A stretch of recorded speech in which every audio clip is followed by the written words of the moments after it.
بسم اللہ الرحمن الرحیم۔ دولت عثمانیہ۔ سلطنت عثمانیہ کے عروج و زوال کی تاریخ اور جمہوریہ ترکیہ کے کارناموں کی تفصیل۔ دیباچہ عثمانی ترک، جن کا یہ نام کسی نسل یا قوم کی طرف نہیں بلکہ ان کے پہلے فرمانروا عثمان خان کی طرف منسوب ہے، ایشیائے کوچک میں پہلے خانہ بدوشوں کی حیثیت سے داخل ہوئے، پھر ایک ایسی سلطنت کی بنیاد ڈالی جو 150 برس کے اندر دنیا کی زبردست طاقتوں میں شمار کی جانے لگی۔ 300 برس گزرنے نہ پائے تھے کہ عثمانی سلطنت وسعت اور طاقت کے لحاظ سے دنیا کی سب سے عظیم الشان سلطنت بن گئی۔ اس کے عروج کا دور مشرق میں سلطان سلیم اول اور مغرب میں سلیمان اعظم کی فتوحات پر ختم ہوتا ہے، جس کی حکومت ایشیا، یورپ اور افریقہ کے وسیع ترین حصوں میں قائم تھی۔ اس عہد میں عثمانی ترک ایک مرکز یورپین طاقت تھی۔ ہنگری ان کے زیر نگین تھا اور آسٹریا کے پایہ تخت ویانا کی دیواروں تک ان کی فوجیں پہنچ چکی تھیں۔ ان کی ہیبت سارے یورپ پر چھائی ہوئی تھی، لیکن سلیمانی اعظم کے زندگی ہی میں سلطنت کے اندر بعض کمزوریوں کے اسباب پیدا ہونے شروع ہو گئے تھے، جو اس کی وفات کے بعد روز بروز نمایاں ہوتے گئے۔ سلیمان کے بعد جتنے سلاطین تخت پر بیٹھے، ان میں سے معدود چند کے علاوہ کسی میں سلطنت عثمانیہ کی فرمانروائی کی اہلیت جیسی چاہیے نہ تھی۔ چنانچہ جس طرح آہستہ آہستہ اس سلطنت کا عروج ہوا تھا، اسی آہستگی کے ساتھ اس کا زوال بھی شروع ہوا، اور اس کے زوال کی مدت بھی اس کے عہد عروج کی طرح 300 سال ہے۔ ان میں سے آخری 150 برس میں سلطنت عثمانیہ اپنے سے کہیں زیادہ طاقتور سلطنتوں کا مقابلہ کرتی رہی، مگر اندرونی کمزوریوں کے باعث اسے پے در پہ شکستیں اٹھانی پڑی کہ بالآخر 1918 میں اس کا خاتمہ ہو گیا۔ حال میں جمہوریہ ترکیہ نے اپنے چند سالہ قیام میں ان تمام کمزوریوں کو جو سلطنت عثمانیہ کی تباہی کا باعث ہوئی تھی دور کرنے کی کوشش کی ہے، اور اس کی کامیابی تاریخ عالم کے حیرت انگیز کارناموں میں سے ہے۔ اس نے گزشتہ سلطنت کے کنڈر پر ایک مستحکم قلعہ تعمیر کر لیا ہے، جو ترکی قوم کے عزم کو استقلال کی ایک زندہ مثال ہے۔ یورپ کا مرد بیمار دم توڑنے کے بعد نہ صرف جی اٹھا بلکہ اس کے اندر صحت و شباب کی ساری قوتیں اود کر آئیں، تاں کہ 20ویں صدی کی عیسائی دنیا کو بھی اس معجزہ کا قائل ہونا پڑا۔ ذیل کے صفحات انہی واقعات کی تفصیل پر مشتمل ہیں۔ یہ سرگزشت بارہا بیان ہو چکی ہے، تاہم اپنے اندر کچھ ایسی کیفیت رکھتی ہے کہ تکرار سے جی نہیں گھبراتا۔ ترکوں نے اسلام کی جو گراں قدر خدمات انجام دی ہیں، اس دفاع و جہاد کے فرض کو جس سرفروشی سے ادا کیا ہے، اس کا اعتراض جتنی بار بھی کیا جائے کم ہے۔ صرف یہی ایک چیز ہر اس تالیف کے لیے معقول وجہ ہو سکتی ہے جو عثمانی ترکوں کے کارناموں پر ترتیب دی جائے، لیکن اگر اس کے علاوہ صحت روایات کا بھی حتی الامکان پورا اہتمام کیا گیا ہو، اور محض واقعات کے بیان کرنے پر قناعت نہ کی گئی ہو، بلکہ اسباب و علل کی تلاش میں رہی ہو، اور اس قوم کے عروج و زوال کی تاریخ کا مطالعہ عبرت کے نظر سے کیا گیا ہو، تو مرتب کے لیے شاید کسی معذرت کی ضرورت نہیں۔ ان صفحات کی ترتیب میں عثمانی ترکوں کی تاریخ سے متعلق انگریزی، عربی اور فارسی کی مستند ترین کتابوں نیز بعض منتخب ترکی اور فرانسیسی تاریخوں کے ترجموں سے مدد لی گئی ہے، اور تلاش و تحقیق کا کوئی دقیقہ حتی الامکان فرگزاشت نہیں کیا گیا ہے۔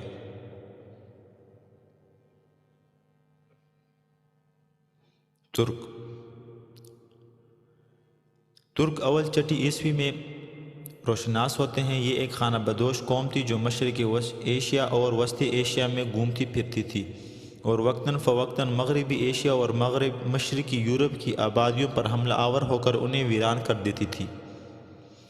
چھٹی صدی عیسوی میں اس نے ایک زبردست سلطنت قائم کر لی جو منگولیا اور چین کی شمالی سرحد سے لے کر بحر اسود تک پھیلی ہوئی تھی۔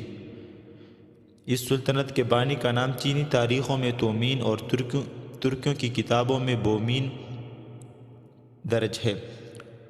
تومین 552 عیسوی میں مر گیا۔ اس کے بھائی نے، جس کا نام استامی تھا، مغرب میں فتوحات حاصل کی۔ دونوں بھائی الگ الگ حکومتوں پر حکمراں تھے۔ اہل چین ان حکومتوں کو شمالی ترکوں کی سلطنت اور مغربی ترکوں کی سلطنت کہتے تھے۔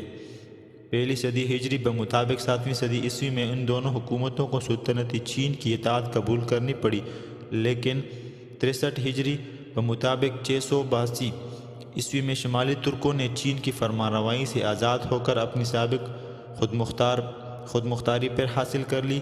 قطبات اور خان جو منگولیا کے دریائے اور خان کے نام سے منسوب ہے اور ترکی زبان کی قدیم ترین یادگار ہیں، ترکوں کی اس شمالی سلطنت سے تعلق رکھتے تھے۔ یہ سلطنت 126 ہجری بمطابق 744 عیسوی تک قائم رہی۔ مغربی ترکوں میں ترگیش کا قبیلہ سب سے زیادہ ممتاز تھا۔ اس کے سرداروں نے پہلی ہجری بمطابق 7ویں صدی عیسوی کے آخر میں خاقان کا لقب اختیار کر لیا تھا، لیکن 121 ہجری بمطابق 737 عیسوی میں عربوں نے نصر بن سیار کی قیادت میں ترگیش کی حکومت کا خاتمہ کر دیا۔ ترک اسلام میں ترکوں اور عربوں کے تعلقات پہلی صدی ہجری میں ولید اول کے عہد خلافت سے شروع ہوئے۔ اسی عہد میں قتیبہ بن مسلم نے فقید، بخارا، سمرقند، خوارزم، فرغانہ، شاش یعنی تاشقند اور کاشغر کے ترکی علاقے فتح کر کے وہاں اسلامی حکومت قائم کی، لیکن ان فتوحات کا اثر ترکوں کے قبول اسلام پر بہت کم پڑا اور وہ بدستور بت پرستی کرتے رہے۔ البتہ سمرقند میں قتیبہ کی بت شکنی نے بت پرستی کا خاتمہ بھی کر دیا۔ جب قتیبہ وہاں پہنچا تو اسے بہت سے بت خانے نظر آئے جس کی نسبت عام طور پر یقین کیا جاتا تھا کہ ان کے ساتھ بے ادبی کرنے والا فوراً ہلاک ہو جائے گا۔ قتیبہ نے ان بت خانوں میں آگ لگا دی مگر اس پر کچھ آنچ نہ آئی۔ یہ دیکھ کر بت پرستوں نے اسلام قبول کر لیا۔ حضرت عمر بن عبدالعزیز رحمہ اللہ نے اپنے مختصر عہد خلافت 99 تا 101 ہجری بمطابق 717 تا 720 عیسوی میں اشاعت اسلام کی خاص طور پر کوشش کی تو من جملہ آور ممالک کے انہوں نے ماوراء النہر کے ترک بادشاہوں کو بھی اسلام کی دعوت دی اور ان میں سے بعض اسلام لائے۔ پھر عبداللہ ابن معمر الاشکری کو دعوت اسلام کے لیے ماوراء النہر بھیجا اور وہاں کے بعض قبیلے مسلمان ہو گئے۔ اس کے بعد خلیفہ ہشام کے عہد 105 تا 125 ہجری بمطابق 724 تا 743 میں ابو سیدہ کی تبلیغ سے ماوراء النہر کے لوگ کثرت سے اسلام میں داخل ہوئے۔ سمرقند اور بخارا وغیرہ سے جو ترکستان کے علاقے تھے، جزیہ اور اخراج کی رقمیں بیت المال میں آتی تھی۔ خراج کے سلسلے میں ترکستان سے لونڈیاں اور غلام بھی بھیجے جاتے تھے جو رفتہ رفتہ اسلام قبول کرنے لگے۔ پھر بھی معتصم باللہ کی خلافت 218 تا 227 ہجری بمطابق 833 تا 842 تک ترکوں میں اسلام کی اشاعت عام طور پر نہ ہو سکی۔ سب سے پہلے خلیفہ منصور 134 تا 158 ہجری بمطابق 754 تا 775 عیسوی نے ترکوں کو اس فوج میں بھرتی کرنا شروع کر دیا، لیکن اس کے عہد میں ان کی جماعت بہت قلیل تھی اور فوج اور حکومت میں صرف عربوں اور ایرانیوں کا اقتدار تھا۔ ہارون الرشید کے زمانہ خلافت میں اہل عرب اور اہل روس کے درمیان جو حریفانہ کشمکش پیدا ہوئی، اس نے امین کے زوال کے ساتھ عربوں کی قوت کا بھی خاتمہ کر دیا، اور مامون کے عہد میں جس کی ماں ایرانی نسل تھی، ایرانیوں کا زور بہت بڑھ گیا۔ اس کے بعد جب معتصم خلیفہ ہوا تو اس نے ایرانیوں کے اقتدار سے خائف ہو کر ترکوں سے مدد حاصل کرنی چاہی، اور چونکہ اس کی ماں بھی ترک تھی اس لیے طبعاً اسے ترکوں کی جانب میلان بھی تھا۔ چنانچہ اس نے ہزاروں ترک غلام خرید کر انہیں اسلامی تعلیم اور فوجی تربیت دی، اور اب فوج میں ترکوں کی تعداد اور قوت تیزی کے ساتھ بڑھنے لگی۔ گوبن لکھتا ہے کہ معتصم نے جو اس خطرناک مثال کا سب سے پہلا بانی ہے، 50,000 سے زائد ترکوں کو دارالخلافت میں لا کر آباد کیا۔ اس نے ان کے لیے طلا کی ریشمی لباس تجویز کیا اور زرِ ٹپکے وردی میں شامل کیے، جس کی وجہ سے ترکی دستے دوسری فوجوں سے ممتاز معلوم ہوتے تھے۔ ہر سال ہزاروں ترک غلام پائے تخت میں لائے جاتے تھے۔ ان میں سے کچھ محافظ شاہی دستہ میں شامل کیے جاتے تھے اور باقی فوج میں بھرتی ہوتے تھے۔ جو اپنی قابلیت میں زیادہ ممتاز ہوتے تھے وہ فوجوں کے سپہ سالار مقرر کیے جاتے تھے۔ جوں جوں ترکوں کی قوت فوج میں بڑھتی گئی، عربی دستے کم ہوتے گئے۔ ترکوں کو چونکہ خلیفہ کی خاص سرپرستی حاصل تھی، اس لیے وہ کسی کی پرواہ نہیں کرتے تھے اور بغداد کی سڑکوں پر بے تحاشا گھوڑے دوڑایا کرتے تھے، جس سے اکثر عورتیں اور بچے ٹکرا کر زخمی ہو جاتے تھے اور بعض اوقات مر بھی جاتے تھے۔ اس لیے بغداد کے باشندے ان کے مظالم سے بہت جلد عاجز آ گئے۔ جب معتصم کے پاس ان کی شکایتیں کثرت سے پہنچنے لگیں تو اس نے فیصلہ کیا کہ ترکوں کے لیے بغداد سے باہر ایک چھاؤنی بنائی جائے۔ اس غرض کے لیے اس نے سامراء کا مقام پسند کیا، جو بغداد سے تقریباً 60 میل کے فاصلے پر واقع تھا۔ یہ مقام اس کو اس قدر پسند آیا کہ اس نے اس کا نام بدل کر سرمن رائے، جس نے دیکھا خوش ہوا، جس کا مطلب ہے رکھ دیا۔ فوجی بارکوں کے علاوہ خلیفہ اور وزراء کے لیے بھی عالیشان محل تیار کیے گئے، اور چونکہ معتصم نے بغداد کا قیام ترک کر کے اپنی ترک سپاہ کے ساتھ سامراء میں رہنا شروع کر دیا، اس لیے رعایا کے ہر طبقہ کے لوگ اسی نئے شہر میں آ کر آباد ہونے لگے، اور تھوڑے ہی دنوں میں سامراء ایک نہایت پر رونق شہر بن گیا۔ وہ 221 ہجری سے لے کر 279 ہجری تک 7 خلفائے عباسیہ کا دور سلطنت رہا۔ جب معتمد تخت پر بیٹھا تو اس نے سامراء کو چھوڑ کر پھر بغداد کو پائے تخت بنایا۔ معتصم کی ترک نوازی کی وجہ سے رفتہ رفتہ ترکی شہزادے اور امراء بھی ترکستان سے آ کر سامراء میں آباد ہونے لگے، جن میں بعض بت پرست اور بعض آتش پرست تھے اور بعض مسلمان ہو گئے۔ دارالخلافت میں رہنے کے بعد غیر مسلم ترکوں میں بھی اسلام پھیلنے لگا، اور اس تعلق سے ماوراء النہر کے ترکوں میں جو اپنے وطن میں مقیم تھے اسلام کی اشاعت ہونے لگی۔ ترک سرداروں کی اسلام قبول کر لینے سے ان کے جرگے اور قبیلے بھی مسلمان ہوتے گئے۔ 4 صدی ہجری بمطابق 10ویں صدی عیسوی میں ترک بطوع خاطر بکثرت اسلام میں داخل ہوئے۔ 349 ہجری بمطابق 920 عیسوی میں 2 لاکھ ترک گھرانے مسلمان ہوئے۔ ابن اثیر کا بیان ہے کہ ماوراء النہر کی ایک ترکی قوم کے 10,000 گھرانے جو بلاساغون اور کاشغر کے نواح کے اسلامی علاقوں پر دعوے مارا کرتے تھے۔ صفر 435 ہجری بمطابق دسمبر 1043 عیسوی میں اسلام لائے۔ خلیفہ معتصم کے بعد ترکوں کا اقتدار، فوج و حکومت میں روز بروز بڑھتا گیا، اور نوبت یہاں تک آئی کہ خلیفہ بغداد کا غزل و نصب تمام تر انہی کے ہاتھ میں آ گیا۔ نہ صرف تخت بلکہ خلیفہ کی زندگی بھی انہی کے رحم و کرم پر تھی۔ انہوں نے متعدد خلفاء کو ذلیل کر کے تخت سے اتارا اور بعضوں کو قتل بھی کر دیا۔ نتیجہ یہ ہوا کہ دولت عباسیہ کا زوال سلطنت کے ہر حصے میں نمایاں ہونے لگا۔ مختلف صوبوں کے گورنروں نے پایا تخت سے آزاد ہو کر اپنی اپنی خود مختار حکومتیں قائم کر لی۔ مثلاً ایرانی گورنروں نے خراسان میں طاہریہ، فارس میں صفاریہ، ماوراء النہر میں سامانیہ، آذربائیجان میں ساجیہ اور جرجان میں زیاریہ کی جداگانہ حکومتیں قائم کر لی۔ اسی طرح ترکوں نے مصر میں طولوینیہ، ترکستان میں الیکیا، پھر مصر میں اشخیدیہ اور افغانستان و ہند میں دولت غزنویہ کی بنیاد ڈالی۔ یہ تمام حکومتیں 3 صدی کے وسط میں 4 صدی ہجری کے وسط تک قائم ہو گئی۔ 5ویں صدی ہجری بمطابق 11ویں صدی عیسوی میں ترکوں کے لیے ایک گروہ نے خراسان میں دولت سلجوقیہ کا بنیاد رکھا۔ آل سلجوق کا مورث آلات خاک تھا، جو کاشغر کے ترکی قبائل کا ایک رئیس تھا۔ سلجوق جس کے نام سے خاندان مشہور ہے اسی کا لڑکا تھا۔ سلجوق اپنے غیر مسلم ترک فرمانروا کو چھوڑ کر بخارا کی اسلامی مملکت میں چلا آیا، اور یہاں وہ اور اس کا پورا قبیلہ مسلمان ہو کر بخارا کے قریب مقام جند میں قیام پذیر ہوا۔ اس کے بعد اس نے غیر مسلم ترکوں پر فتوحات حاصل کر کے اپنی قوت بہت بڑھا لی۔ سلجوق نے اپنی وفات کے وقت 3 لڑکے چھوڑے، ارسلان، میکائیل اور موسیٰ۔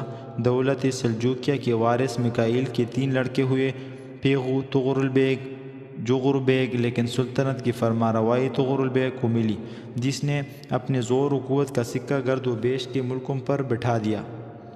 محمود غزنوی نے سلجوکیوں کی بڑھتی ہوئی قوت سے خائف ہو کر ان سے جنگ شروع کر دی، لیکن چند عارضی فتوحات کے بعد اس کو اور اس کے لڑکے مسعود کو شکستیں اٹھانی پڑیں اور آل سلجوق تمام خراسان پر قابض ہو گئے۔ اس کے بعد انہوں نے جرجان، تبرستان اور خوارزم پر بھی قبضہ کر لیا، اور پھر طغرل بیگ نے اسوغان، تبریز اور حلوان کو بھی اپنی سلطنت میں شامل کر لیا۔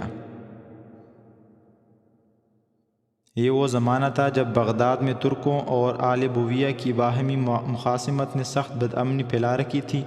خلیفہ معتصم کے بعد دولت عباسیہ پر روز بروز ترکوں کا تسلط بڑھتا گیا، لیکن چوتھی صدی ہجری سے آل بویہ نے اپنا اقتدار خلافت بغداد پر قائم کرنا شروع کیا، جس سے ترکوں کی قوت پر اثر پڑنے لگا۔ ان حریفوں کی کشمکش نے تمام سلطنت میں ہنگامہ برپا کر دیا، اور بغداد کی حالت خصوصیت کے ساتھ بد سے بدتر ہونے لگی۔ مجبور ہو کر ترک سرداروں نیز خلیفہ قائم بامر اللہ نے طغرل بیگ کے اس فتنہ کی فروغ کرنے کے لیے طلب کیا۔ چنانچہ طغرل بیگ رمضان 447 ہجری بمطابق دسمبر 1055 میں بغداد میں داخل ہوا اور ملک رحیم کو گرفتار کر کے دولت آل بویہ کا خاتمہ کر دیا۔ اب بغداد میں آل سلجوق کا اثر قائم ہو گیا۔ خلیفہ نے سلطان شرق و غرب کے خطاب سے طغرل بیگ کی عزت افزائی کی۔ اس کے بعد طغرل بیگ نے عراق، موصل اور دیار بکر کو اپنی سلطنت میں شامل کر لیا۔ پھر الپ ارسلان کے دور حکومت میں ایشیائی کوچک اور شام بھی فتح ہو گیا، اور ملک شاہ نے 485 ہجری بمطابق 1092 میں عدن اور یمن پر بھی قبضہ کر لیا۔ اس طرح سے 5ویں صدی سے 7ویں صدی ہجری تک خلیفہ بغداد کے ایشیائی مقبوضات کا بیشتر حصہ آل سلجوق کے زیر نگین رہا۔ سلاجقہ روم۔ اس خاندان کا بانی سلطان بن قلتمش تھا۔ قلتمش طغرل بیگ کے سرداروں میں تھا، لیکن بعد میں اس نے الپ ارسلان کے خلاف بغاوت کر کے خود مختاری حاصل کر لی، اور بالآخر 456 ہجری بمطابق 1064 عیسوی میں ریے کے قریب جنگ میں مارا گیا۔ اس کا بیٹا سلیمان قسمت آزمائی کے لیے ایشیائی کوچک میں چلا آیا، اور 470 ہجری بمطابق 1077 میں نیسا پر، جو بازنطینی سلطنت کا ایک مشہور شہر تھا، قبضہ کر کے اسے اپنا پایہ تخت بنایا اور ایک نئی سلطنت کی بنیاد ڈالی۔ 477 ہجری بمطابق 1084 عیسوی میں اس نے انطاکیہ کو بھی اپنی حکومت میں شامل کر لیا، لیکن پہلی جنگ صلیبی میں سلاجقہ روم کی قوت کو سخت صدمہ پہنچا۔ 490 ہجری بمطابق 1057 عیسوی میں ناکسیہ ان کے ہاتھوں سے ہمیشہ کے لیے نکل گیا، اور اسی کے ساتھ ایشیائی کوچک کے مغربی حصے میں بھی ان کی حکومت کا خاتمہ ہو گیا، اور اس علاقہ پر بازنطینیوں کا قبضہ ہو گیا۔ اب صرف ایشیائی کوچک کا اندرونی حصہ ان کے پاس رہ گیا تھا، لیکن وہاں بھی دانشمندیوں سے مقابلہ تھا۔ غرض 6 صدی ہجری کے اوائل میں سلاجقہ روم کی حالت بہت نازک نظر آ رہی تھی، لیکن مسعود بن کلیج ارسلان نے اس گرتی ہوئی سلطنت کو سنبھالا اور کونیا کو پایہ تخت بنا کر ایک مضبوط حکومت قائم کی۔ اس کے جانشین کلیج ارسلان ثانی نے اپنی فتوحات سے سلطنت میں اضافہ کیا اور دانشمندیوں کو مغلوب کر کے انہیں اپنا محکوم بنایا۔ 578 ہجری بمطابق 1182 عیسوی میں کلیج ارسلان ثانی کا انتقال ہوا، اور اس کی جگہ اس کا چھوٹا بیٹا غیاث الدین خسرو اول تخت نشین ہوا۔ اس نے بازنطینیوں سے جنگ کر کے انطاکیہ کے بندرگاہ پر قبضہ کر لیا، اور اس کے بعد اس کے جانشین عزا الدین کائکاؤس اول نے سنوب کو بھی فتح کر لیا۔ عزا الدین کائکاؤس اور اس کے بعد علاء الدین کائکوباد کا دور حکومت شان و شوکت کے لحاظ سے سلاجقہ روم کی تاریخ میں اپنا نظیر نہیں رکھتا، لیکن غیاث الدین خسرو ثانی ہی کی عہد میں 632 ہجری تا 644 بمطابق 1238 عیسوی تا 1242 عیسوی سے سلطنت کا زوال شروع ہو گیا، جو پھر نہ رکا۔ دوران میں تاتاری طوفان ایشیائی کوچک کی سرحد تک پہنچ چکا تھا، اور ارض روم اور سرحدی قلعوں پر تاتاریوں کا قبضہ ہو گیا تھا۔ آخر کار 641 ہجری بمطابق 1243 عیسوی میں کوزاخ کی جنگ نے دولت سلجوقیہ کی قسمت کا فیصلہ کر دیا، اور آل سلجوق کی آزادی ہمیشہ کے لیے ختم ہو گئی۔ صلح کے بعد تاتاری چلے گئے، لیکن 643 ہجری بمطابق 1245 عیسوی میں کہ خسرو ثانی کی وفات پر جب اس کے تینوں بیٹوں کی مشترکہ حکومت کی وجہ سے سلطنت میں بدنظمی پیدا ہوئی تو تاتاریوں نے پھر حملے شروع کر دیے۔ اس درمیان میں ایک بیٹا مر گیا اور تخت کے دعوے دار بقیہ 2 بیٹے عزا الدین اور رکن الدین رہ گئے۔ ہلاکو نے سلطنت کو ان دونوں کے درمیان تقسیم کر دیا، مغربی صوبہ عزا الدین کائکاؤس ثانی کو اور مشرقی رکن الدین کلیج ارسلان رابع کو دیے، لیکن حکومت دراصل تاتاریوں کی تھی اور سلاطین سلجوق کا ازل و نسب انہی کے ہاتھوں میں تھا۔ تاتاریوں کے تشدد سے عاجز آ کر امرائے سلطنت نے اہل مصر سے مدد کی درخواست کی اور مصریوں نے ایشیائے کوچک میں تاتاریوں کو شکست دے کر بھگا دیا، لیکن ان کی واپسی کے بعد تاتاریوں نے پوری طرح انتقام لے لیا اور دولت سلجوقیہ کے رہے سہے اقتدار کو بھی ختم کر دیا۔ سلطنت کی کمزوریوں سے فائدہ اٹھا کر متعدد امراء نے مختلف صوبوں میں خود مختار حکومتیں قائم کر لی۔ ان میں بنو کرمان اور بنو اشرف اپنی قوت و اثر کے اعتبار سے زیادہ ممتاز تھے۔ تاتاریوں نے بار بار ان خودسر امیروں کو زیر کرنے کی کوشش کی، مگر عارضی شکستوں کے بعد یہ اپنا اقتدار پھر قائم کر لیتے تھے، اور 7ویں صدی ہجری میں تاتاریوں کے زوال پر انہوں نے مستقل حکومتیں قائم کر لی۔ چنانچہ دولت سلجوقیہ کے خاتمے کے قریب ایشیائی کوچک میں سارد خان، کروسی، ایدین، تکہ، حمید، کرمانیہ، کرمیان، قسطمونی اور منتشا کی خودسر حکومتیں قائم ہو چکی تھیں۔ آپ کی خدمت میں گزارش ہے کہ ہمارے چینل کو سبسکرائب کر کے ہمارے ساتھ تعاون کیجیے۔ شکریہ۔